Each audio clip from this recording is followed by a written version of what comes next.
How's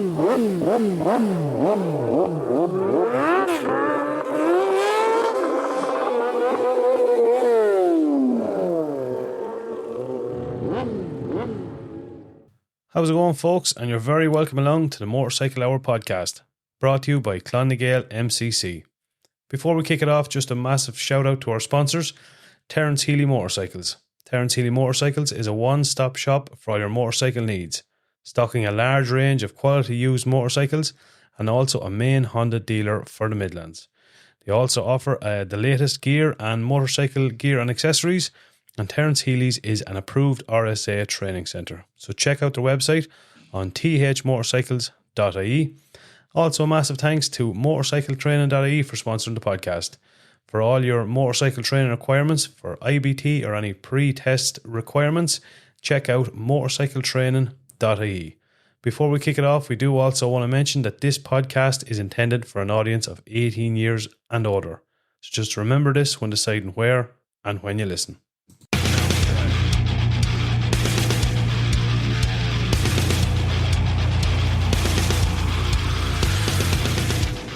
How's it going, folks? And you're very welcome back to the Motorcycle Hour podcast. On this week's episode number 46, a man that needs absolutely no introduction whatsoever. Phillip McCallen is on, telling us all about his unbelievable racing career, spanning back from the 1980s. Some of his career highlights, for example, winning 5 Ulster Grand Prix in one day and 5 Northwests in one day, as well as 4 TT races in 1 week. So, massive thanks to Phillip for coming on the podcast. This is one you're really going to enjoy.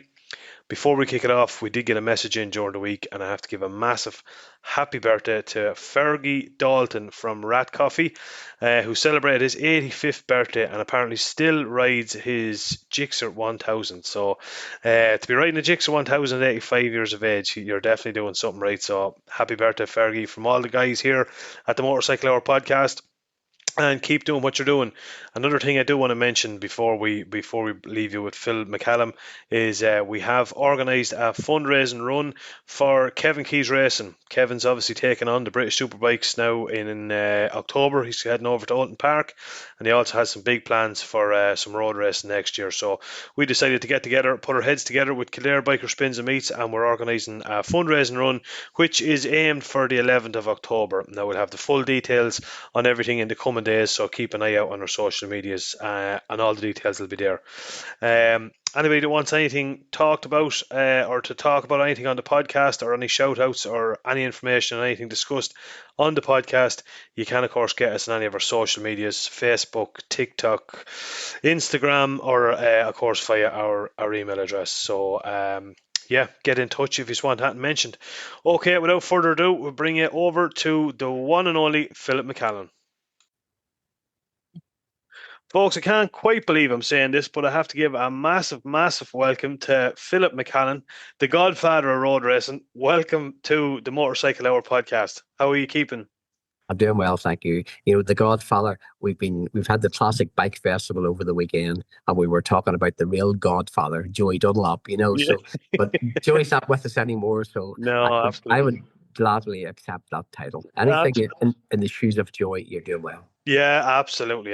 Look at Tony Moore's joined with us here as well. I know Tony has had dealt with you in the previous days and stuff. Anyone that's listening to the podcast, you're a household name, I suppose, everywhere. Anybody that's, even people that are not motorcycle related, will have know Phillip McCallen and all about you. I obviously, doing some of my research, just had a look over some of your wins, and you know, they're just absolutely phenomenal. Obviously, I knew you're hugely successful. When you just go through some of these numbers, it's absolutely incredible. Like 5 wins in one day at the Ulster Grand Prix, 5 wins in the Northwest in a day. You know, 4 race wins in the. I know you wanted to make that 5, but 4 race wins in the TT in 1 week. Absolutely incredible stuff. Yeah, it wasn't easy. You know, you look back on at the time, it was just a job. You know, it was my job was to win races, and I loved doing that. And you know, the more races you won, the sort of the easier life became. You know, financially, and because racing is very, very expensive. So, you know, if you could win some races and get some prize money, that was even better. Then suddenly your parts would become cheaper as well, and then you might get someone want to sponsor you, or you could get a manufacturer. So it's a pretty simple a simple workout. You know, if you Yeah. want to do well, you want to get help, you've got to win races, and I wanted to win races, so it was absolutely brilliant. But to look back now, like you're talking about, you know, that was a day's work, you know, to win races at the Northwest. But when you look back, you know, five, and I get a lot of stick for this from my friends talking about, so I try not to talk about it. So, but you forced me tonight. To get like 5 Northwest wins in one day, that's unreal. You know, no one, that's now 33 years ago, and no one has done it yet, you know. So it's, in its day, it must have been good, you know, to win, you know, to ride 5 different machines and win in 5 different classes is not easy. It's not No easy way. because, No. you know, we had the best of people in each of those classes. It's just, you know, and going back, like it's a different era, of course, too. But that I think in a lot of ways only added to the difficulty of doing that. You know, like the bikes, they were a completely different machine, they were a different animal altogether, and things were a lot different back there. So it just adds to it, I suppose, when you look back on you didn't have all the technology that some of these bikes have nowadays either.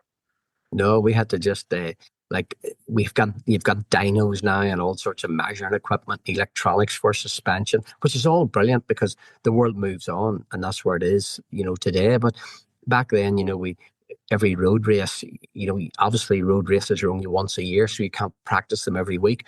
So you got one night's practice, or even in some of our road races back then, you didn't get any practice. You turned up on a Saturday morning and you rode your bike. So it was all trial and error. It was adjust the suspension slightly this week one way, this week another week. And then if you got it right, you went to another road race in 2 weeks' time and the bike was perfect. But what road surfaces are different. So you could go to one, the bike would be even worse. So it was like But mathematical. just bringing you back then, as Brendan was saying there. So again, when you started, I mean, obviously you were racing, and if my again, we're going back to the start. Am I right in saying that Joey actually got injured? Was something happened with Joey, and he put in a word for you then for you, like obviously recommended you to Honda. Was not what happened? Did that Yeah, help you get in with the Hondas and all that, or yeah, that's were you racing totally. before that? No, that's totally true. So I started racing really in 1984 in a wee 125 Yamaha. Yeah. And then 85, I had a bad car accident. So that took me out for a year. My foot was crushed up and I had lots of injuries, chest injuries and head injuries. And so I had to take a year out. And then I came back in 86 and on a 125 Yamaha. But anyway, we progressed through and Joey and I became like, you can't say you're Joey's best friend because nobody knows if you were Joey's best friend or not. But Yeah, yeah. Joey was a different man the way he done things, and you I know, listened to Eddie Laycock saying that, you know, Joe either liked you or didn't like you. yeah. Well, And he was saying, like, I was sitting in a pub, he says, and Joey came over, sat down beside me, he said exactly that, I either like you or I don't like you. He says, well, I like you, he says. yeah, yeah. So Well, there was no grey area there. Do you know what I Yeah. mean? but Daddy was very lucky that Joey said that to him. He never ever said to me, Philip, I like you or I don't like you, you know. And Yeah. so I took it. We were reasonably good friends, and I came up. Then 1988, I had some. Was the first year I beat Joey Dunlop, you know, and I beat everyone really. I got my new 250 Honda, the Brian Reeds, the Stephen Coles, the Noel Hudsons, Yeah. Eddie Laycock. You know, I beat everybody in '88. And Joey wasn't stupid. You know, he was a very clever man. He didn't Oh, talk, yeah. Yeah. as we know, he didn't talk very much, but he thought a lot. And, you know, his eyes and his expressions sort of told you what he was thinking. But anyway, uh, I think, you know, he realized, which he has admitted on video himself, that, you know, I was a pretty good kid coming along and I tried hard and he respected me for that because, Mm. you know, road racing, if you try, you know, and you can do that, you've earned it. It wasn't given to you, you know. Yeah, oh, So, absolutely. Yeah. so Joey and I became pretty good friends anyway. In 1988, I actually had a big crash at the Northwest 200 and I broke my foot. And so I had no bike. And Joey was going on to the TT after the Northwest. And I lent him sort of many parts of my 250 because there was about maybe 5 or 6 of us, 3 or 4 of us had new 250 Hondas in Ireland. Stephen Cull had one, I had one, Joey had one. I can't remember who else had them, but they were a new bike and nobody knew much about them and had no spurs. So I actually lent Joey, I can't remember all the parts, but when Joey headed off to the TT, I lent him a lot of parts off my 250 and he won the 250 TT that year. Jeez. So I can say my claim to fame was, my 250 Manx Grand Prix winning, Irish Championship winning bike, parts of it went to the TT for Joey.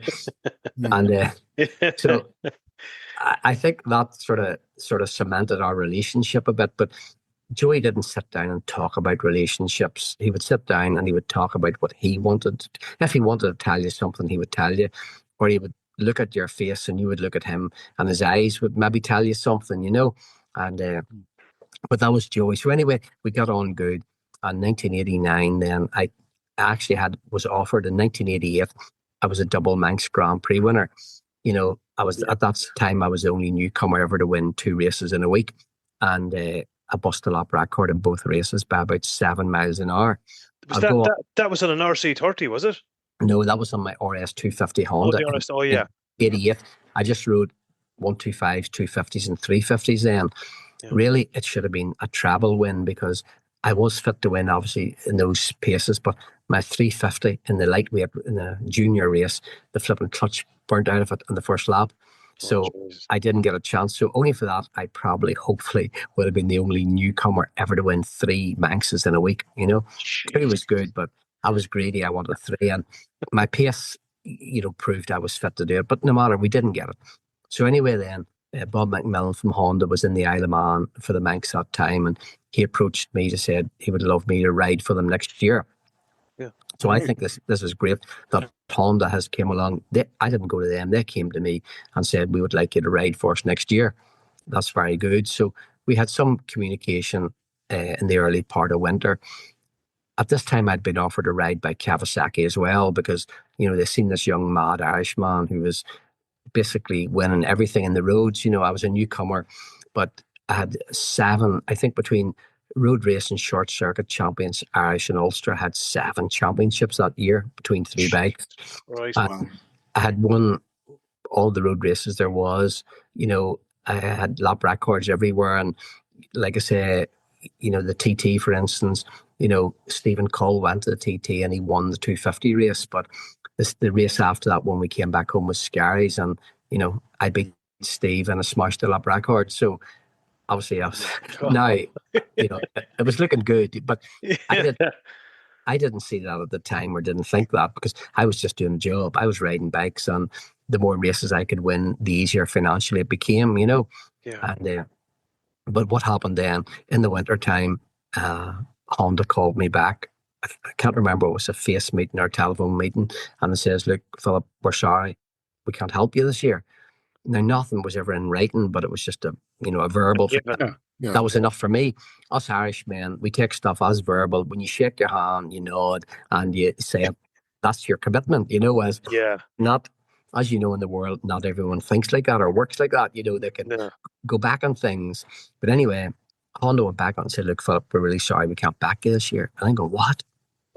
And basically, you can check the record. They had too many riders. Right, Honda at this time had Steve Heslop, they had Carl Fogarty, they had Brian Morrison, I think Roger Burnett was in then too, and we had somebody else, I can't remember who, but there was 4, Jamie Whittam, So we had too many riders and not enough bikes. So it's like, oh Jesus, and that's just what he said. Look, Philip, we have more riders than we have bikes. We can't do this. So I thought, well, sort of so what. Yeah. But I had a Kawasaki offer. I didn't tell them that. So I thought, right, no problem. I've got bikes anyway. And Kawasaki had me led to believe that they were bringing a new 750 out, which was a new ZX7R. And we had a 600 that was winning British champion stuff already with Roger Marshall, no? No. Roger, there was a 600, Roger Hurst. And there was another, and Swan, one of the guys, Mike Swan, was it?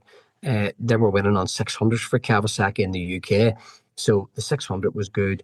we had a 750 coming out, which we'd raced in the production, and they promised me a trick 750 built for the TT. So you couldn't. So I took the job, and I was a reasonable wage for them days with it. And I thought, so what? I don't need Honda, but I didn't know enough. I wasn't wise enough. And we started anyway. And the Kawasaki thing turned out, it was Kawasaki UK, but it was run through Norman Watt Motorcycles down at Temple, the motocross dealer. Yeah. Norman is a lovely, lovely man with a good relationship. But look, the Kawasaki's weren't up to the pace. The 600 I got was basically a road bike that you couldn't modify to make fast enough. The 750, the first production bike I had, sort of didn't really handle like a bike should. And then the factory one coming for the TT hadn't arrived yet. But anyway, so going from winning everything every week, I suddenly wasn't on the rostrum anymore. And every time I tried to get on the rostrum, I'd crash. So I was having a serious amount of crashes. Everything was going wrong. That was it. So then the road races started, Tandragee 100. So what happened? The Cookstown, I had a massive, massive crash in a 600 that people talk about still today, 600 Kawasaki, the Cookstown. I've seen that, yeah. Yeah, well, basically the throttle stuck flat out. So I'm going down the back straight, 150 mile an hour. This baby was singing. I was behind Sam McClemens. Yeah. Brian Reid was leading on his Yamaha, which the Yamaha was a bike for that class. And Sam McClemens was his Honda second. And I was third on my Kawasaki. But man, I was riding the wheels off this. By this time, I'd built up a pretty good relationship with Sam McClemens as well, because he, again, seen me as a young boy. Maybe not a threat to him yet, but I was trying. And so anyway, what happened? We come down the back straight, flat out. And the end of this come through the farmyard. I don't know if you know the old course. It was up over the hills, back down. And I knocked the bike off coming through the farmyard to slow down to flat out in sixth gear, 150 mile an hour. Knocked her off for the right-hander. And it kept on going. Kept going. Jesus. Shit. Can't you imagine? Then, right, there's marshals, they run out to the side of the road waving these yellow flags, right? And I'm going, boys, my bike stuck flat out. I thought Sam had crashed round the corner. I thought Sam has slid off here. I'm going to kill him. I can't stop. This bike isn't stopping. So nothing I could do. And lucky, a little man, I forget his name, but if you remember Davy Wood, who was, he was Joey's manager, yeah. Well, this man who took the picture, that's the famous picture of the bike sliding sideways with the smoke flying out of it. He was Davy Wood's friend and Davy's wife's friend, where the picture came from, but that's later. So anyway, I drop it in. This bike won't stop. It's flat out.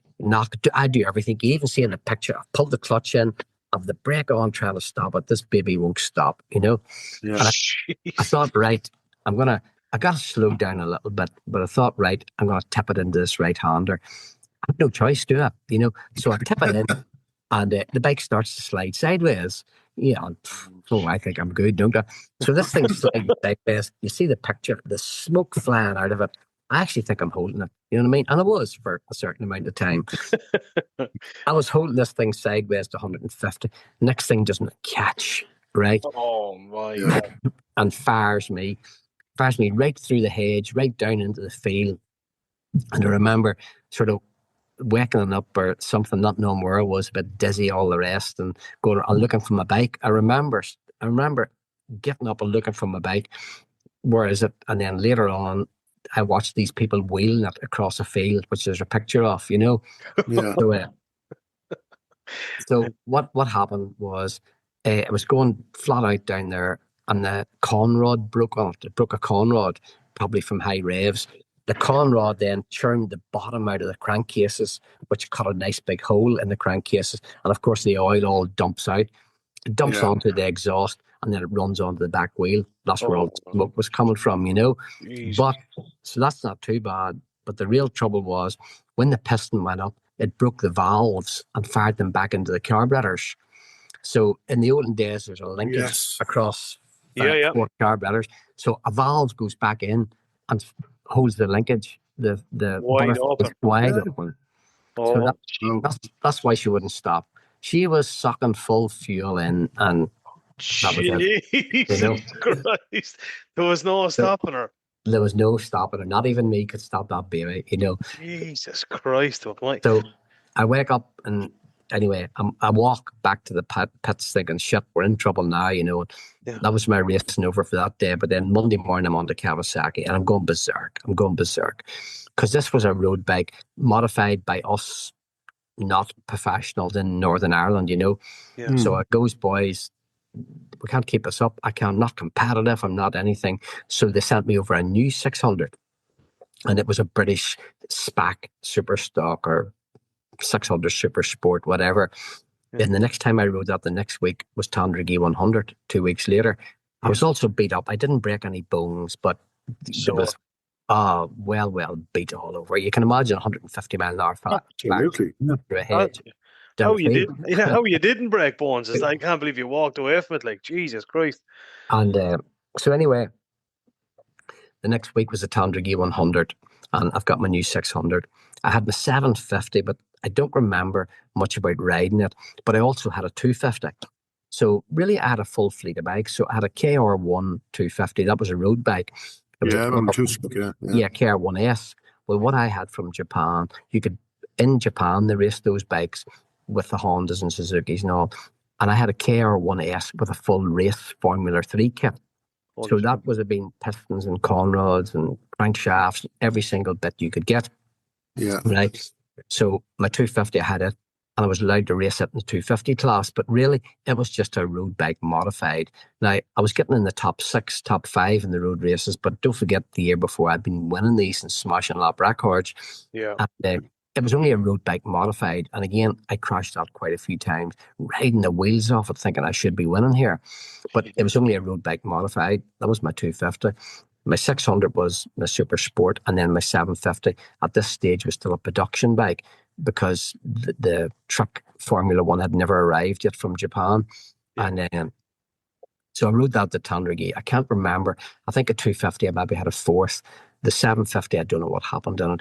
And the 600, I was fighting for the lead with Brian Reid.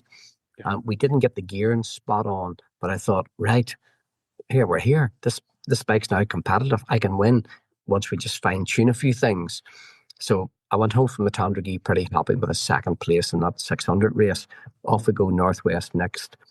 And it was a disaster.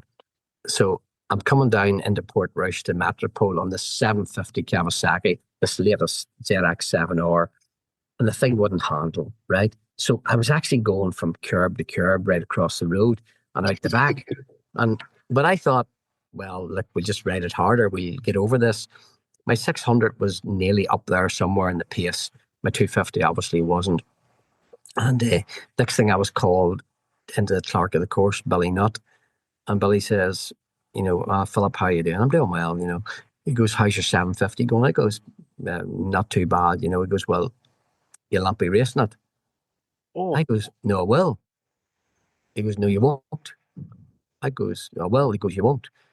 So apparently the marshals and everybody, marshals and scrutineers and everything, seen this thing going down the road and reckon it's dangerous, and I would be killed if I managed to race this thing, Jesus. And so I wasn't allowed to race my 750 at the Northwest for whatever mechanical reasons. Yeah. So how did you then say into the Honda then? What happened then? What was the lead into the Honda then? This was a real quick bit. I have to finish this bit to make it sensible. Right. So anyway, I ride the Northwest, my 600, and the cam chain or something broke at, I don't know when, practice, first race, whatever. So I had no racing. Yeah. I'm now gutted. Don't forget, this is a lad. I missed the Northwest the year before because I broke my foot in practice. But in my first time out, I was in the top 6 qualifying, Yeah. And anyway, so the racing's all over. That's it. So I'm going home, and poor Joey was in a bad way as well. He had just been, if you remember, knocked off his bike at Brands Hatch. Yes. And it was Fred Merkel or Stefan Mertens, somebody knocked him off, I think, in the World Superbike. Yes. Anyway, Formula 1, whatever. He's at home smashed up, and I am. So Sunday morning we're going home, and we say we'll go by Joey's pub on the way home. No problem. So we go, my girlfriend then, myself, we go into Joey's pub. And Joey is the only one sitting in there at the bar. So it says, hello, Joey. We go up. I sit at the bar. He's here, I'm here, my girlfriend's here. Sit down, and he goes, "How's it going, Philip?" I goes, "Crap." I use stronger words than that. Yeah.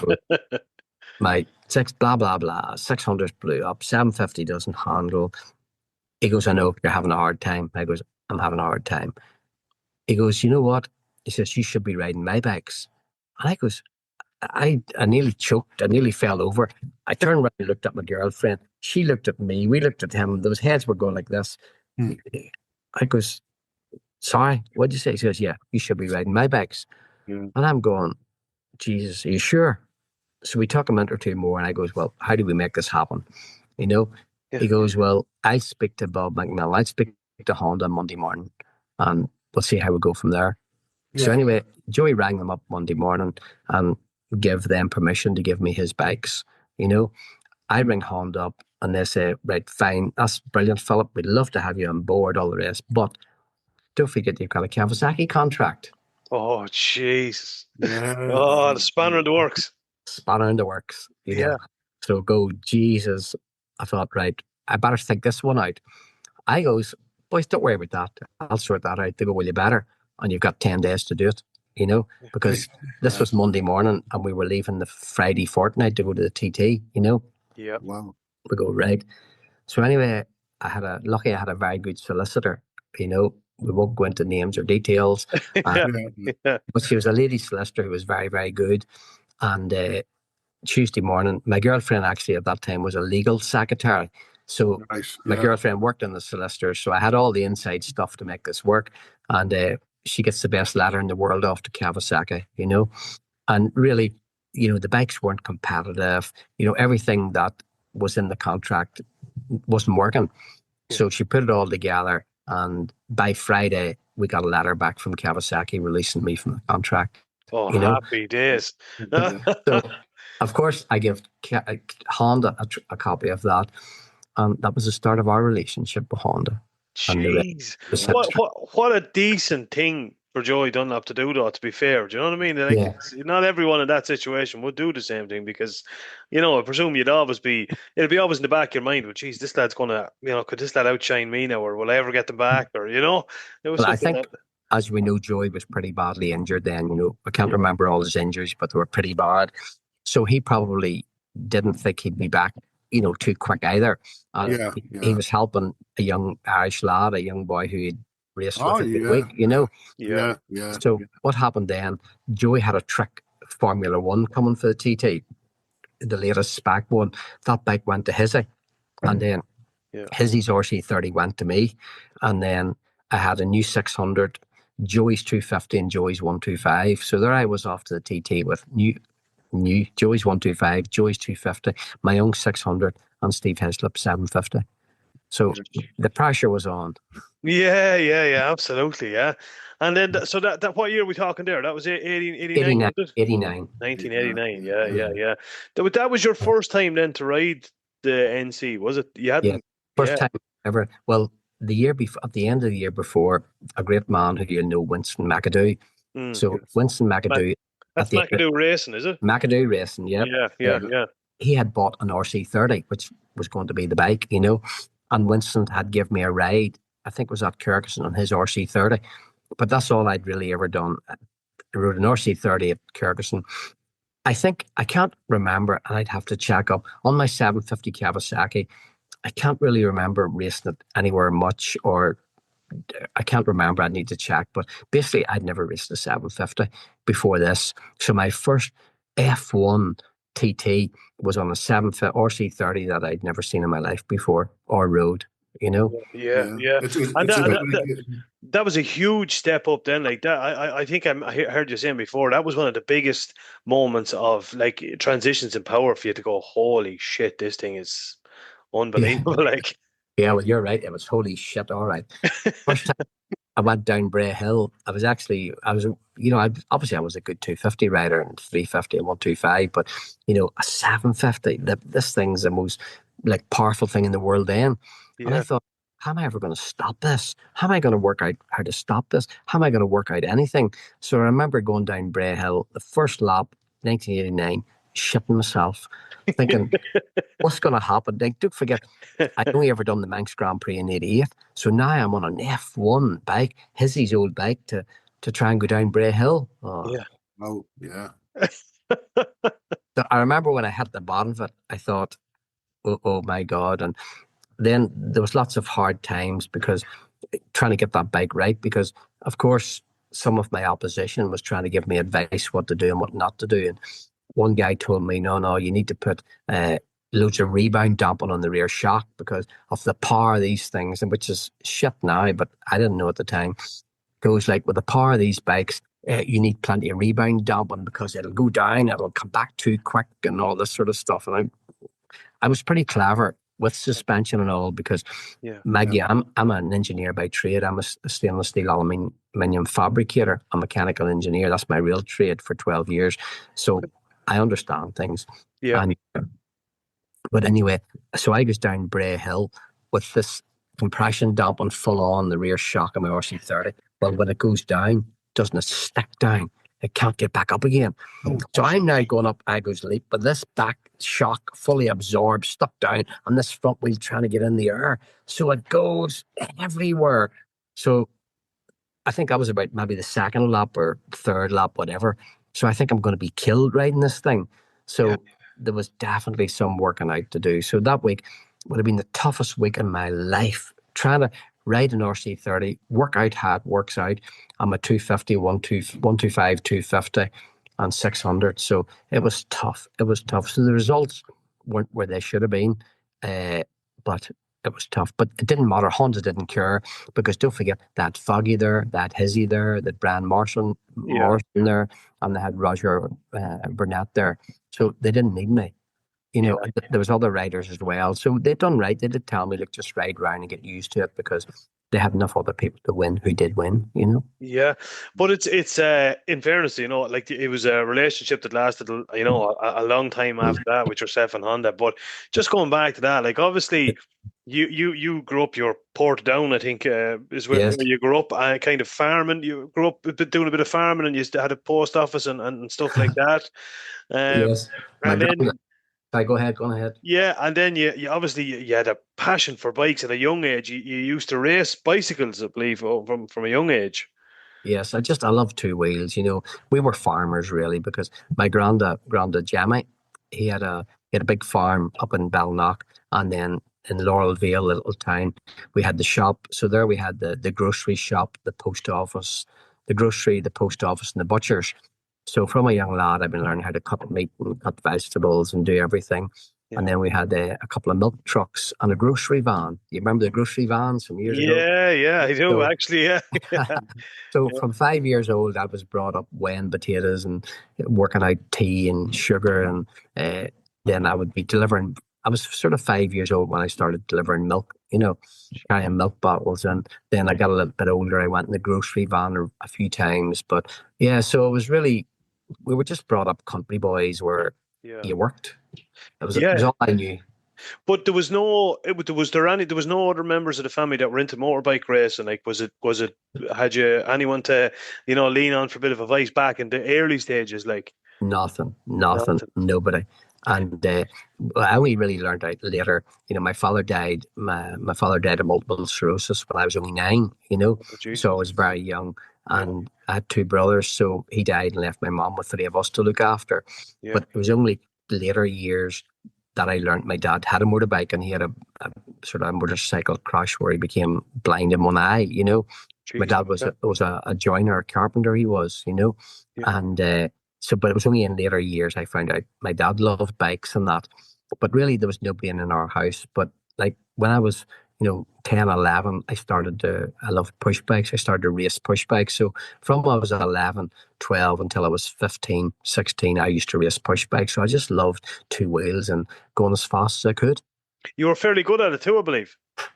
Well, I tried, it was I showed potential. And, yeah. I used to be, I remember like I was 15 and I'd be training with the adults, So, putting that in perspective now, that was pretty good for a young 15-year-old lad to be training with the adults, Yeah, and yeah. I would ride every day and ride at the weekend. And, I think the club, which was the Craigavon Velos years ago, they seen potential in this young lad to come along and race, So I started to race and be competitive. And then I got my first 50cc bike, It was first one was an AP50. And I thought, and I got my license. So I stopped racing. I just disappeared from the bicycle scene. And I remember for weeks they were ringing and trying to contact me. And we didn't have a phone at home. So the only phone that could get you on was the grocery shop in Laurel Vale, So, but Yeah. Once you got the feeling of pulling a throttle instead of having to pedal, you were like, that's geez, it. I almost wanted to go faster. So to do this and go fast was 100 times better than having to paddle to go fast. It was just like, on hills, you could go up a hill, like on a bicycle, it's hard work up a hill. So Yeah. that day, I was just that day, the very first night, I got my license 22nd of September. At 1 minute past 12, I was out riding. The bike was full of petrol. I just rode that bike all night until there's no petrol left and then came home. That's unreal. Yeah, yeah. So That was, it was obviously something that was in you. It was ingrained in you, whether you got it from your late father, but it was something that, which I do believe it's in you. I think it's especially when you get to the likes of your level and skill level and stuff. It's something that's in. Not everybody can do what you and the likes of you, racers have done. So it's obviously something that's deep bred inside you. yeah, I just loved it. You know what I mean? And so I loved bikes. And so I kept on riding bikes. Then I got a 175, and then I got a 250, and then my last bike was a GS 1000. Wow. But I was a bit of a lunatic, really. Like every morning going to work, I was sort of like there was a bunch of us mad bikers around Tandriggy, Laurel Vale, and we were just everywhere flat out on bikes all the time. One of my riding partners, well, two really, when I was young, when I got my 50, was Wolsey Coulter. I don't you remember Wolsey, he raced, and Mark Farmer. They would have been, all 50cc riders at the time, just riding the wheels off these things, crashing them, sliding up the road, pick them up, away you go again. You didn't know any better. And so I progressed on, and my last bike was a GS 1000, but I sort of wised up then. I worked in an engineering company, which I loved. And every morning going to work, I had hit, if my bike clock didn't read 140 mile an hour somewhere, there was something, that was a bad morning going to work, And we've got corners where you tip this bike into one corner in particular, and you tip it in, and you'd look like, we're talking about 100 mile an hour, and you look down to see the sparks coming off the exhaust. So, so think how far you must have been over on old tires. Like now we're talking 50 years ago. You know what I mean? Yeah. 45. So this was, I knew I'm going to die one day. This was just getting beyond a joke. One morning I had a herd of cows going to work. That was, just, I came around a corner and the cows were there and the bike was sliding up the road and sandwiches everywhere. It was, it was. Jesus Christ. Anyway, I feel for your poor mother. Your pour mother must have been up the walls. Mom's 85 now and she's still telling me, I never slept for 20 years. When that Philip ours was racing, I never slept. Not one Saturday night did I sleep in 20 years, Oh, God. Jesus. So it's true.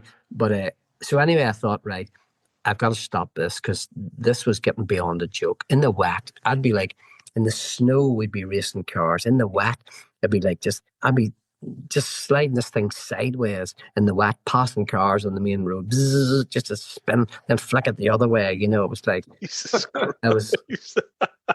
Oh my God! It was a drug. You can see what happens. People and young lads in their cars. Cars were not as much now as you remember years ago. You got your car and you put wheels on it and you tuned it and you done everything. Well, we done that with bikes. So there was an accident waiting to happen. It was going to happen.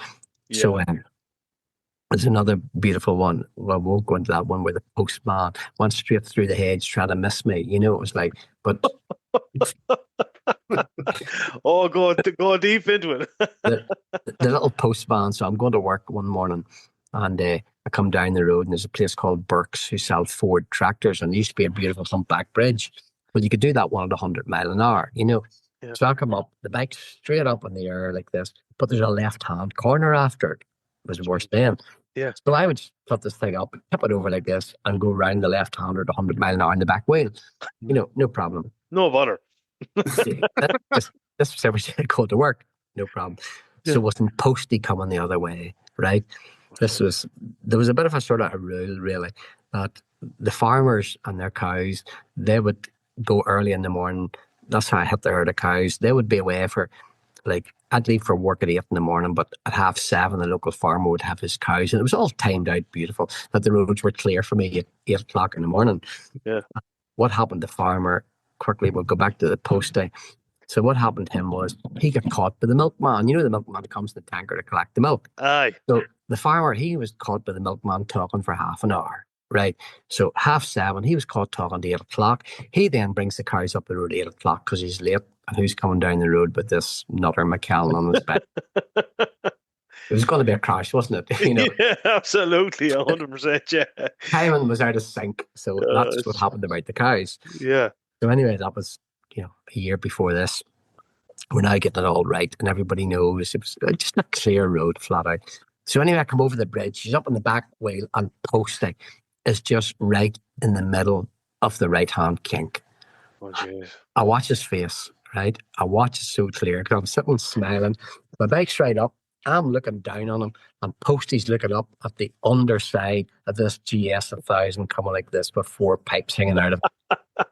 Well, what does he think? He thinks I'm coming straight across the road into him, you know. And I remember seeing his face and watching him, and he was like hanging on to the steering wheel, and I'm sort of smiling because I know where I'm going. I didn't even leave a quarter of my side of the road, you know, because I'd done it every morning. It was perfect, you know. And well, oh my God. Posty, he thinks I'm coming, doesn't he? This boy's coming into my van. So he swings the steering wheel of his van, right? Yeah. He goes through the hedge, but there's about, I don't know, a 10-foot drop on the other side of it, isn't there? So there's Posty. You've never seen anything like it in your life. He's pure white, right? Yeah. He's pure white. I can see his knuckles swinging on the wheel, and he's now gone through the hedge, and the van is, I didn't see the result of it, like, but the van now is going on the side next, isn't it, down into the field. Oh, Jesus Christ. So, so what do we do here? So anyway, I did think about him for a couple of minutes. Posty, what happened, Posty? Yeah. On to go to work. But I have that much excitement every morning going to work that I'd forgot about Posty in the next 2 miles, you know. Yeah. And it was about a 10-mile trip to work, you know. So I get into work, I work away all day, and I love my engineering, my work, so I'm happy I'm working away. You forget about everything, don't you? The world's gone again. I'm at work, and I come home. So all them times in them early days, we used to go back to the shop for our tea. Tea was my aunt's big house, and she cooked tea for everyone. Yeah. So we were still, you know, my mum was still working there, and my dad was dead. So me and my other brother used to go back there for our tea at 5 o'clock at night when I was home from work, 5:30. Yeah. Well, Uncle Ivan, he was my mum's brother. And he was like our father figure in the house. So when my dad died, Uncle Ivan was, when he looked at you and spoke, you done it. He was Uncle Ivan, the biggest respect in the world for him. He was the boss. He was like my dad, but he was Mum's brother, you know? Yes. So I come into the shop through the front door, and Uncle Ivan never gets excited, never does not. He goes, right in the back. Oh, shit. He goes, it was you. I know it was you. And I'm going, what? You done it. I goes, what, Uncle Ivan? He goes, you put the postman through the hedge. Shit. Shit is right. So he was fuming, you know. So what had happened, you know, that was 3 miles up the road. So the postman then was late. Everybody, postmen are on time, right? There is no post. They have to send another van out because Posty's van's now wrecked. Don't forget, we had the post office. So the Postie came to our post office to collect the post as well. So the knock on the fact is everything's running late, Chaos. and the whole world's talking about why they had no post, and our post wasn't connected. Oh, so, A chain of events. There was no getting away from that one. He knew who it was what? anyway. Don't you ever do that again? Yeah. It wasn't even the fact I could have been killed. It was like, the whole post in the townland was destroyed up there, But the thing is, yourself, like Yeah. when you're 20 years of age, you're bulletproof. It's not going to happen to me. It's not going to happen to me. You know what I mean? And the post doesn't matter a shit, does it? When you're 20? Exactly. You couldn't care less about the post at that stage. You were just having fun. And it's funny, you were actually, but like, so where you grew up you would be like right nearly on the Tandragee circuit. So Yes. My mom's house where I lived is like, I think it's not even, say, a mile from Marley Coo Corner, yeah. So we used to go there and watch as kids because my uncle, we had two farms. My uncle Joe's farm was still is on the Tandragee 100 course, though Joe's not with us now. His boys have it. And the other farm was up the road another like 3 or 4 miles. So we used to go to Uncle Joe's and we would hang over the wall. We were young, like, 12, 13, 14. We would hang over Joe's wall and watch all the racers going by, So from a young age, I was watching the Tandragee 100, but like I remember never ever thought that I would be racing at the Tandragee 100 because that was, to a little country boy then, that was international. That was like, that was world stuff. Huge. Joey Dunlop raced there. If you got a Sunday paper, Joey Dunlop was in the back of the Sunday paper, and maybe even in black and white, he was on TV, So it was like, so the Tandragee 100 looked like international in them days, Yeah, absolutely, yeah. And then jumping forward a few years, then obviously where we left off, getting going to the Isle of Man and racing, with Team Honda, like there's a fair period in the middle there. So you've obviously, you'd started off and you're racing and worked your way up. There's no doubt you were skilled on the bike, although the postman might disagree. Thank God the poor man's dead now, but I think his family still know about it, Oh, Jesus, yeah, that's one of those local legends. That's unbelievable. So as I said, the relationship was set in stone with Honda then, and then sure, it just kind of went from strength to strength really after that. I know there was some tough times and a couple of bad injuries, of course, along the way as well, but it was a match made in heaven. Yeah, it was good. We had some great races as results show, but it wasn't easy either, you know what I mean? And then, so we had the winning years in Ireland, and then I moved to England where we just never got the break we needed in the short circuit scene, So I went to the World Thunder Bikes then on the 600 where I got a lot of experience, and then came back to the UK where I'd been fighting for the lead in the British 600 Championship. But really what happened in the 750, RC30s were out of date, So when I moved to the UK in 92 to race British Superbikes, the RC30 was done. The year before, Simon Crafer rode the bike that they gave me for the next year, but they were like 2 and 3 years out of date. Yamahas were winning, the Kawasaki was winning, and so I was really beating my head off a wall, to start off with. And then RC45s came out, and the first year in racing, which I was on an RC45, was a disaster. The bike just worldwide, it didn't matter which, it just was not competitive in the racing scene, and it took development, and it was a great bit of engineering, but to be honest, it wasn't a great bike, and anyone who rides it will tell you that. The factory stuff was almost perfect, but everything below that just wasn't right, So I was just in superbikes at the wrong time, but I could take that bike. So really, you can more or less, I was employed then for my road race. It's a lot of it's just luck as well, isn't it? You know what I mean? Yes, just the right bike at the right time, and that was it. So really, the people that rode the RC30 knows, like, to win road races on that bike, to do the road race winning I did on the RC30 and RC45 required a lot of skill, because there was really nobody in the worldwide circuit scene doing the same stuff. The factory RC45s were winning, but that was it. That was whenever Foggy was there. What did you call him? John Kaczynski. Okay, winning that, and Aaron Slight and Doug Poland and Scott Russell was there too. No, Doug Pullum wasn't. Scott Russell was there. Aaron Slight. So them boys were even like getting it tough in the world scene on the best factory bikes. So look, it was a good bit of engineering, but it wasn't the race bike that it was supposed to be. But look, I had a good time. I won my races, and that was it. Yeah. And then obviously up through the years, then you rode with Honda until, was it 1996? I think was that? So I joined Honda in '89 then. Yeah. I came through lovely 95, 96, 97, 98. And then in 98, I broke my back at Thruxton. And it was like really it was going to be 96, 97. I'd won TTs, seniors and Formula One TTs. Mm-hmm. But the RC30 was out of date. So they built me then. I was leaving Honda. There was lots of rows in between stuff, but I was riding beyond to win those races. Those races weren't easy. And because the bike wasn't competitive, the RC45 was out of date. So for 1998, I done a deal with Honda. We managed a deal where I had a full-blown Formula One bike built for to win the TT and all the rest of my stuff. But then what happened in 1988? 98. Yeah. I broke my back at Thruxton in the Super Sports 600 race. So I never ever got to ride the full factory spec bike that I got. So what happened at that time in 98, Michael Rutter and Ian Simpson rode for V&M.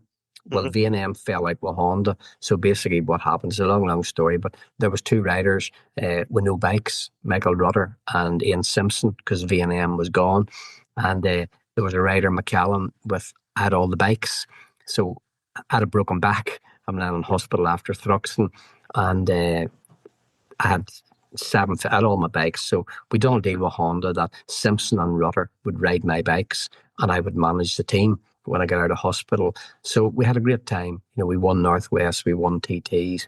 And then after that, there was a little bit of tension in Honda. I was in the UK and Rutter and Simo were riding on my bikes, Yeah. So we fell out. At the end of 98, we fell out. That was just it. We're not going into all the politics of it. And up until that time, I had a real good relationship with Honda because I also worked with Honda Research R&D in Japan. Yeah. Which I done that. I started that in 1990 with Dave Hancock. And one of my best roles there was I was the main test rider on the Fireblade. That came out in 1992. I was riding that bike 2 years before that. Yeah. No way, I didn't know that. Are you serious? Yeah. So I was like using the thing on that, yeah. Yeah, I was the main test rider on that Fireblade. And what happened really was Mr. Baba, who was the project leader, that was his bike. So they had American test riders, European test riders, and obviously Japanese test riders. And what was happening really, the bike was becoming, as we know, the Fireblade when that bike came out in 92 was years ahead of everything else. That was your first super bike. And so what happened really was the bike was better than the riders. That's just the long and short of it, all the test riders. So Dave Hancock was the main UK project leader from Honda UK. He was mixed up in all the R&D projects. And so they needed a better rider. So good old Dave puts his neck in the line. He goes, I've got the rider. Right, who have you got? I've got this lad, McCallen.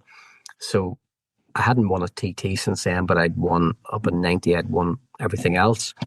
And what I'd done in 1990, I'd competed in the World F1 Cup, which was going to be a replacement for the World F1 that was dropped, Yeah.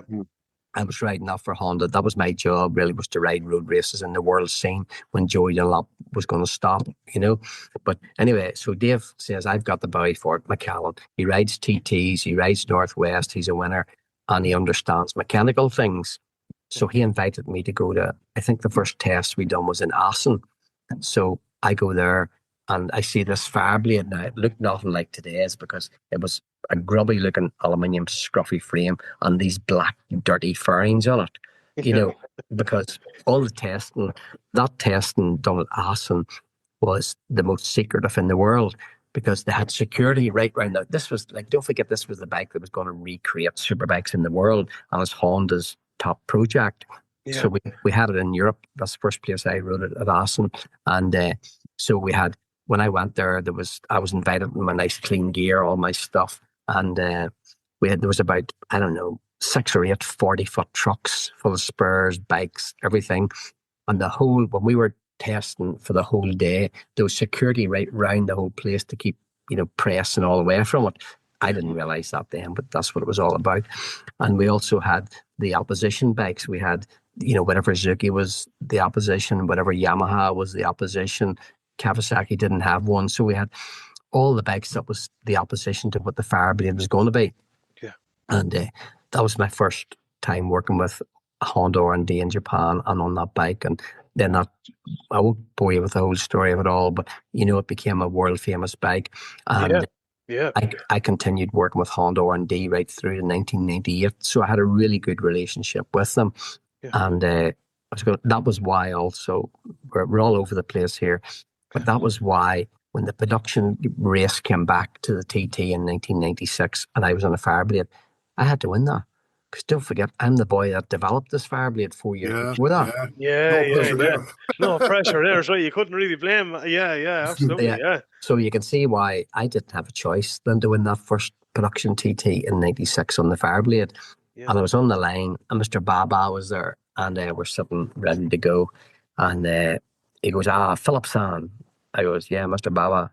He goes, good luck, have a good ride. I goes, thank you. And it's all on camera and the thing, because it's just back a bit from when we're going on to the line. Yeah. And he goes, but I goes, yeah, Mr. Baba, thank you. He goes, but Philip San, you must win. And, no pressure. And I goes, no problem, because I was going to do that anyway. It's quite cocky. But so anyway, that was it. It's a long, long story how that bike wasn't right before that, but it doesn't matter. So I had to win that for Mr. Baba in 96, and then I went back in 97, won it again. 98, I had a broken back. We'll get back to the original story. So 98 then ended my Honda relationship, and I worked for the biggest retail company in Europe at the time, Motorcycle City. You remember the blue bikes and that? Yeah. Well, we had like 22 shops throughout the UK, and we were everybody's biggest customer. Everybody, Honda, Yamaha. We had 13 franchises in those shops, and we sold thousands of bikes. Well, anyway, Motorcycle City was Honda's biggest customer. So that worked good for those years whenever I was on a Honda City Fireblade and all, because it was promoting Motorcycle City was Honda's biggest customer and vice versa. Yeah. But we were also Yamaha's biggest customer. And for sort of years, I'd always been friendly with Yamaha and talked to them, but I was their biggest problem. Back 95, 96, 97, McCallen, was McCallen on his Honda. Yeah. So in 98, the end of 98, when we done the deal, they were glad I'd signed my Yamaha deal, right? Okay. So this was like, for me, it was just like a dream come through, because by this time, the Fireblade is now, this was 99, is 7 years old. Yeah. So it's getting out of date, as we know. The CBR was getting out of date. The Hondas really were at the end of that lifespan with those bikes. Yeah. And as you remember, like the R1 with David Jeffries. So R1s had just come in with this 1000cc bike that could win races, right? We had R6s that were winning races every week and beating the CBR, and they had other bikes as well. So I signed a Yamaha deal. So they were the first R1s. Was that the 5JJ or something? Did they call it? 98 was the first one, and then this was 99. So we had the second one, which was probably just the same bike. Tweaked a little bit. So I was the happiest person in the world that I signed my Yamaha deal. Motorcycle City, I was working for them then. They said, there's no problem, Philip, you can work with us on race bikes, because they were getting, you probably remember blue bikes they were getting maximum publicity out of this all. Yeah. And so it was really good. I signed my Yamaha deal in 99. I had an R1 production bike. I had my R1 F1 bike, which was everything done to that. That bike was everything. In fact, when I finished with that bike that year, when Winston McAdoo bought it for Rand Farquhar. Oh, yeah. Rand raced that same bike for about 4 years. That's how good it was in 99. So I had my R6, which was like the bee's knees. I had my F1 bike, and I had my production R1. So in my little heart, I also wanted to teach Honda a lesson. Like, who's me? Yeah. Because I had won all these races for Honda, and sort of some senior people in Honda would have led me to believe, well, you couldn't do this without Honda, Yes. There was a fallout, but it doesn't matter. So I went to Yamaha, and I wanted to prove I could do this on a Yamaha as well, because I was good enough. My results showed that. And the R1 and the R6 were beating the Hondas. So there was no reason I shouldn't win, Yes. We had a good start to the year. We put a lot of work into it. Don't forget, we've changed everything now. All our spurs, all our bikes, everything. Honda had to go out and Yamaha come in. Such a massive changeover. The bikes everything was so different. And so we started off, we had, getting all this ready and the bikes all set up, everything. The bikes were fast, brilliant. So we done I'm not sure, we must have done a couple of British rounds to get the feel of the bikes get going. And then the Tandragee 100 one came along. So the first time my F1 was wheeled out was out of the back of the van, the Tandragee 100, Jesus, yeah. And that was my practice for the Northwest, which was the next week or 2 weeks later, Yeah. So things weren't just perfect, but anyway, I managed to win. If I finished second in the first big race at Tandragee and won whatever I won. I finished second on a first in the 1,000, but it was there just to get the feel of the bike and learn all about it. So that was brilliant for the first time out on that bike. And the next day, I was racing Tandragee on the Saturday, and I had to go back to England for the Sunday for a British round to race my production bike. So I was learning these bikes everywhere, doing all the riding I could. So I went to Donington Park to race my production Fireblade in the race, and I got knocked off, right? I got knocked off, and I remember the guy hit me right on my shoulder blade, right? The black mark is still on the leathers, they're still hanging up in my shop. Yeah. And, so I remember what a dig, but I felt that was some pain, unreal. But what happened in 1992 at Daytona, when I was racing there, I had a massive crash and I broke that shoulder clean off. And That was hit the barrier. Yeah. And I took the shoulder blade right off my back. Oh, right? My God, man. In 92.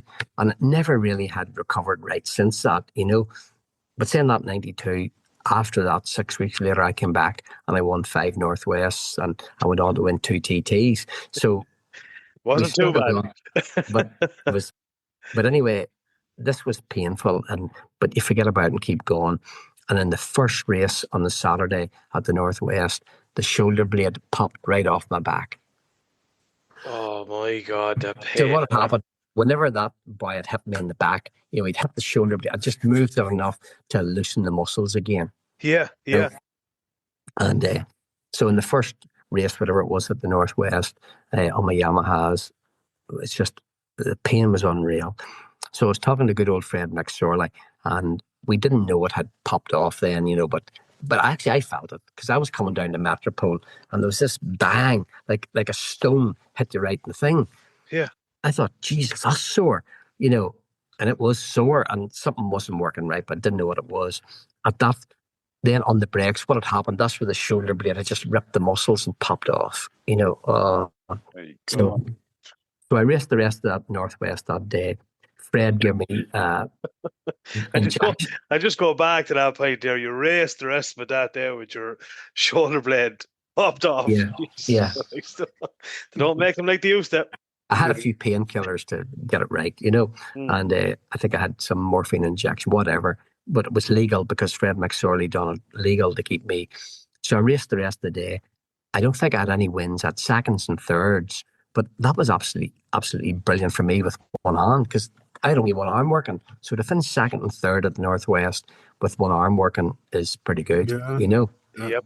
And so 1 second, I think something's happened this here. Yeah. Is that, are we okay? Yeah, spot on. Yeah. I don't know what happened there. So so to finish seconds and thirds against, we're talking about David Jeffries, Jim Moody, Ian Simpson, all the boys on Yamahas as well. So at this, I knew, right, I'm going to the TT. This is only the second time I've ever rode these bikes. I'm going to be competitive, you know. Mhm. But they had this stupid shoulder injury, something to worry about, you know. And anyway, we know then what's happened with it. The shoulder blade has came loose and it's moving about. And we do all sorts of hyperbaric stuff, do all the charms, you know, the people who give you charms for fixing your neck and back. Light candles and all that jazz. Anything that I could do to get to the TT. So I went to the TT, sort of feeling half good. Mhm. And so what we had, we had this bandage, we had a crossover bandage on, you know, cross here to hold the shoulder blade in the back. Mhm. So we've now got the shoulder blade. We believe it's stuck back on again, and we've got these bandages to help keep it on. So it's feeling pretty good, you know, pretty good stuff. And so in practice, I take it easy. So we're trying to get the bikes right, get the right. Not we take it easy as half throttle, but being careful just to save the body because this is still recovering, we think, you know. And I can't remember how practice went, but I wasn't too worried, I don't think. And then the F1 race started on the Saturday, and I got a big slide at the Black Dub, which the exact same place I got in '97 on my RC45 Mhm. on the thing, and it just yanked it. Oh my God. Yeah, just it was enough. Yeah. So I'd been smooth and I'd been good up this point, but when this bike tried to fire me off, the yank just ripped it out. Oh my God. So Jeez. it was just like, oh my God, you've never felt pain like it in your life, you know. Yeah. I don't think I even finished that race. I think I pulled in. The pain was so bad, and that's not me, you know. Yeah. So we pull in and we reassess everything. Right, we're finished. It's all over before it even starts, you know. And I think I pulled out of the next couple of races to try and get strength built back up. Or I might have tried the 600 race. I don't even know now. And so it went on. And then I saved all the energy I could for Friday for the production race, not the senior because I wasn't fit to do it. I think I finished third in the production race on the Friday and off we go home. But then it's whenever you find out, I couldn't get the bikes to handle. I couldn't ride them. I couldn't do anything. And it's doing my head in why it was. But what had happened was by us taping this shoulder blade to the back, all the work was going through this joint here, right? The shoulder joint. Well, Yeah. it was starting to pull apart, wasn't it? So while that was pulling apart, it was stretching the nerves. I didn't realize what was happening. I'd be sitting at the thing with a cup, and the cup would just fall on the floor. What happened there? You know, and this would happen when we're going home from the TT. The boys give me the bike to hold. I was holding the bike by the seat, and then the bike fell over. They go, "What are you doing?" I didn't realize I was losing feeling in my left hand. Oh shit. Oh my God. Yeah. So Yeah. it was like, you know, what is going wrong here? You know, I would just be dropping. I'd be taking a coffee, and I would just fall on the floor. What? Yeah. And you thought you were holding it. And that's what had been happening at the TT, and I didn't know. I thought I was holding this bike and steering it, but there had been no power going through this arm at all, you know. Jesus Christ. And so when we get home, it's a couple of weeks later, you know, I'm racked, exhausted. So we go to the doctors and the hospital and these specialists all, you know, a couple of weeks later, and they work out what's wrong. The nerves had got stretched in this joint because we taped the shoulder blade so tight to the back that this poor shoulder was just pulling apart, you know. So Yeah. at that time, you've got a choice to make, you know, what do you do here? So we said, right, well, we have to stop racing because this is going to take nerves. If you don't look after them, if you let the nerves get severed or anything, Yeah. it's all over. It's all over. Yeah. Yeah, for sure. And nerves can heal to a certain amount. Nerves can heal if there's, you know, if they don't get ripped apart, they can sort of heal a bit and get going, whatever. So that's it. We have to take at least 6 months off, you know, to stop here. And then during that time, just to say, that's it. You know, I don't need to race anymore. You know, what I wanted to do, as you said earlier, I wanted to win 5 TTs. The day and hour I had to win 5 TTs, I just stood up and said, done. I'm happy. I've done all I wanted to do. I'm quitting. But I went back 96, I won 4. I went back in 97, I won 3. That should have been 5. I went back in 98 with a broken back, didn't get any. I went back in 99 to win on my Yamahas. So just give up. Wasn't meant to be, yeah. Wasn't supposed to be. And you've got to go sometimes, like, this wasn't meant to be. Yeah, and I think as well, I suppose, like the longer you're doing it, the more races you do, the odds are stacking up against you. You know, I suppose to be fair, isn't it? Yeah, well, in road racing, you could say that, couldn't you? Yeah, to be fair, you Absolutely, know, yeah, yeah. yeah. But I mean, like, what, giving up is the wrong word to use there, anyway. Do you know what I mean? Because what you conquered in your racing Yeah. career is nothing short of absolutely miraculous. Like, you're joining a very small list of people that have accomplished anything like that. To be fair, Well, thank you, but I loved it. But I knew, well, my results and my speed sort of proved I was fit to win 5 TTs, Yeah. but just didn't. And that's where you need luck. You need everything going with you.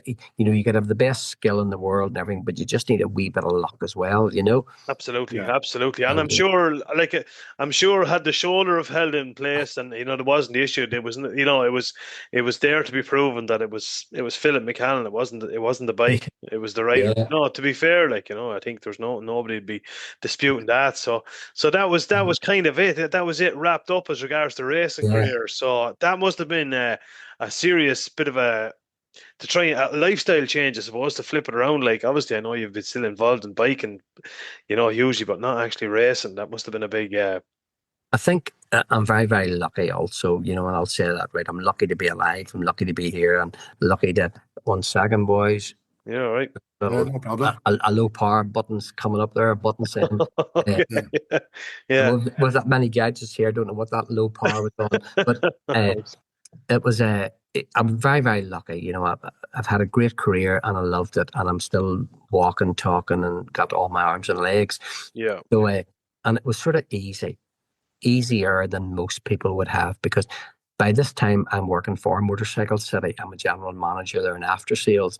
So I've got a good job in the motorcycle industry. Yeah. Motorcycle City is mixed up in racing as well, was until that point.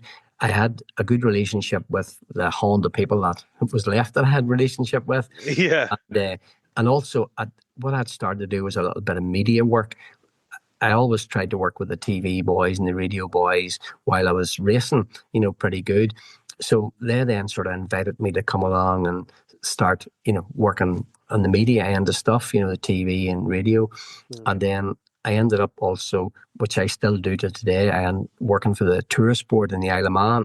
I work for them boys a couple of weeks during the TT, and I'm back again now for the classic TT to work for them. Yeah. So I'm really, really lucky. I'm still mixed up in the middle of motorbike racing, but I don't have the risk. I know, yeah, absolutely, yeah, yeah. But it's Yeah.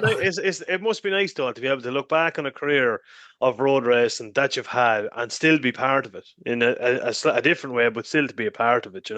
Like we see on BBC and doing the commentating and stuff like that, and even getting to meet the riders. Like a very good friend of ours, Kevin Keys. I know you know Kevin and you've seen him, but it must be great in another way to see the next generation progressing and be able to follow them and give them pointers and stuff. It is good, you know what I mean? And you want to sort of say a lot of stuff more, but look, I'm getting old now, and all these young guys have their own ideas and their own plans. So I just stare at them. I watch them. If you can give someone a wee bit of genuine advice, it's great. But look, yeah, you're just watching them coming up, and we have some good riders out there, and it's great to see it. But to be working with, so really, in race meetings, I'm working with the organisers, I'm working with the riders, and I'm working with the media. So what better job could you get? And the risk, a 200-mile-an-hour crash isn't going to happen. The worst I'll get now is a slap on the ear for saying the wrong thing. Absolutely, yeah. Well, No, 100%, without a shadow of a doubt. a slap on the ear is nothing like getting slapped off a wall, is it? So No, you take the slap in the ear, 100%. Do you yeah. think we'll see a return to a bit of racing down the Republic next year? Have you heard much about that? I haven't heard. There is, well, I do be talking to people, of course, Hmm. and there's a lot of people who want some racing back in the south, Yeah, and, yeah. and I think if the right people get together, there's enough enthusiasm down there, as you know, and there's enough clubs to run road racing to make it happen, So I hope it does, and I don't know who the right people is, but I just hope the right people can get in at the right place to make it happen, And Yeah. we need to work closely together. I said this to all the clubs up here. I said everyone, we must work closer together because we're not strong enough. Each little club isn't strong enough to do everything. Whereas if we could just pull the clubs together to work better together, there still is an interest, because you look at, the Tandra E100, the support it's got, look at Armagh, the support it gets, the Cookstown 100. We had our classic festival, as you know, last weekend. That was, well, I'm going to say that's been the best short circuit event in Ireland for years. Yeah, absolutely. So the people, we still have the fans who want to see it. We still have the riders who want to compete in it. We just need to put it together right. We need to make it attractive for the riders and attractive for the fans. Look, absolutely. We've had guys on the podcast and stuff talking, and I think kind of what we've heard this year was you would probably can relate to it. I know it's probably a little bit different up in Northern Ireland. Like there is probably a lot more as regards some short circuit tracks and say motocross and motorsport just seems to be a bigger entity in total up in the north. Whereas here, not as much, and it is growing and it is getting better and stuff. But what we did get word on this year that there was a bit of a meeting with the Sports Council of Ireland and the sports minister, and he has kind of taken on board the issue that's there, and he's kind of assured them that there is money there. There will be money there available to help towards getting things up and running with regards to, I presume, mainly insurance and stuff. So it's positive. It's definitely positive anyway.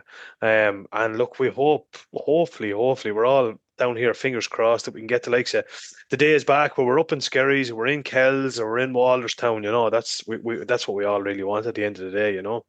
That would be brilliant if that did happen. I didn't know that, so that's great to hear that. But I know in the background there's people talking that want to make it happen. And I mean, there's no reason we couldn't make it happen because we've got strong. We had, and I'm sure they'll come back. We have, the Lockshinnies Club, the Scarries Club, Kells.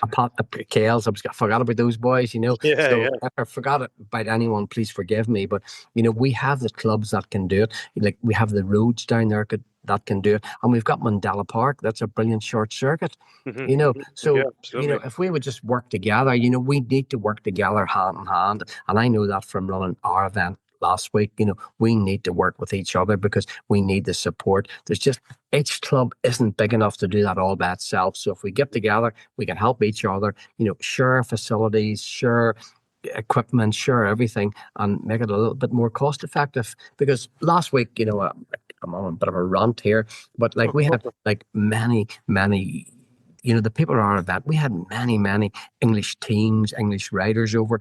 We had, 4 riders out of the top 10 in BSB over riding at our event. So people do want to come to our country. Our hospitality here is the best in the world. We give people, Absolutely. So we do have. We're proved this. We have English teams want to come over. We've got continental teams want to come over. We've got teams from further away want to come over. So just let's put the event together, make these people welcome, put a good enough show on for spectators and the fans, and we're there. Absolutely. Look, as we said before, time and time again, it's a win-win. If you get the event up and running, you get the tourism, you get the revenue from that, your local shops, your pubs, everything. Everybody benefits. It's just to get it all together, get a plan in place, and hit the ground running. So hopefully 2026 will be the year. I hope so because, we can, the governments and the councils see it. Look at the Northwest, the many people that brings into the North Coast. The Ulster Grand Prix used to bring into the middle.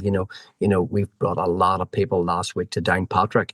So every town, everything in this country needs people, needs visitors because visitors spend money and visitors rent hotels and big fees and all the modern accommodation. Absolutely. That's what it's all about. Listen, I'm after holding you up enough. I'd say you were probably literally only ran in the door from work and you probably didn't even get the tea yet, so I'm not going to delay anymore. It's been an absolute pleasure to have you on the podcast. We started this podcast probably 8 months ago with no experience, with one goal to try and push all the positive things that's out there for motorcycling in Ireland, whether it's lads that are into short circuit racing, road racing, lads that just get on their bike and head off for a weekend, or somebody that's trying to raise a few bob for a charity or something. And that was our whole goal. We probably didn't foresee a time when we get yourself on for a chat. I'm absolutely after enjoying it immensely, to be honest with you, and just thanks a million for coming on. No, thank you very much. And it's just great to share stories. There's millions more stories in the middle of all that Well, stuff. I was about to say that actually. You know what I mean? I sit here all night listening to you. It's brilliant. would I. You know what I mean? So I'd like to invite you on again at some stage. You know what I mean? Yeah. Absolutely, I would. I'd love that. That'd be great. Yeah. There's no That'd be problem. great. If you're ever down in Mondello, it's about Yeah. 20 minutes away from here. So yeah, All give right. it a go for sure. Yeah. Brilliant. Well, I do need an excuse to go down because I've got lots of, motorcycle dealer friends and friends in Dublin and the whole surrounding area. And I keep saying, next week. So I will, in the next few months, make a point of going to Dublin. Definitely, 100%. We're going to be organising. We're going to give the big exclusive. We're organising a bit of a fundraiser shortly for Kevin Keys because he's heading for the British Superbike now and road race and stuff. So we're going to end up in Terence Healy's Motorcycles, who sponsors us here on the podcast. So if we can make it all work, we might even see you down there. That'll be just. Well, Terence is a good man. You're mixed up with a good man. He is a great man, and he says the very same about you, Philip. You go and get your tea. Thanks a million again for coming on, and we look forward to chatting to you in the future. No problem. Thank you very much. Thank you, Philip. Much appreciated. Thanks. Thank you. Bye. Cheers, Philip.